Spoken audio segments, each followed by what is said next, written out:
To be continue mga idol. Taas talaga. Okay, tanaw talaga ang dagat. Oo. Anong ano yan pre, yung doon tapat na yun? Ang limery doon. Ayan, ano yan? Paparang yan, Kalaka. Ah, sa Kalaka yan. Dagat na yan. Dagat kayo, babang yan. Ay, yan yung tinanan nyo, baba na yan. Dagat. Nakapagod. Dito na si Jesus nakapako mga idol. Pag narinig tayo Nag-iisa sa lang siya taas, dito. yung dagat sa Batangas City, kita din natin yung papuntang So dito tayo ngayon sa ano, sa pinakatuktok.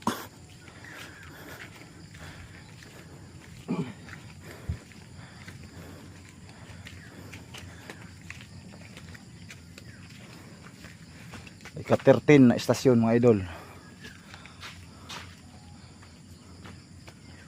Oh. Dito pa kami sa dulo pa. Magandang to hiking, talagang nasa mga 1,000 street to pre, no? Mga 1,000 pre, wala?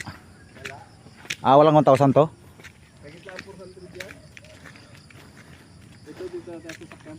Pagka ano?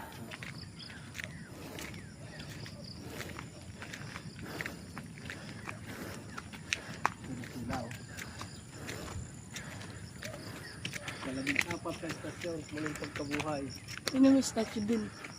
Saan ba yun? Ika-14 na estasyon, ang muling pagkabuhay ni Jesus.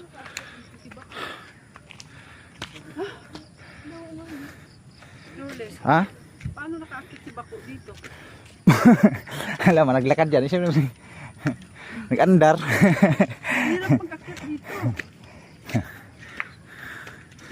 Ito tayo mga idol, oh. Kita nyo na yun, oh. Laki niyan ng revolto ni Jesus.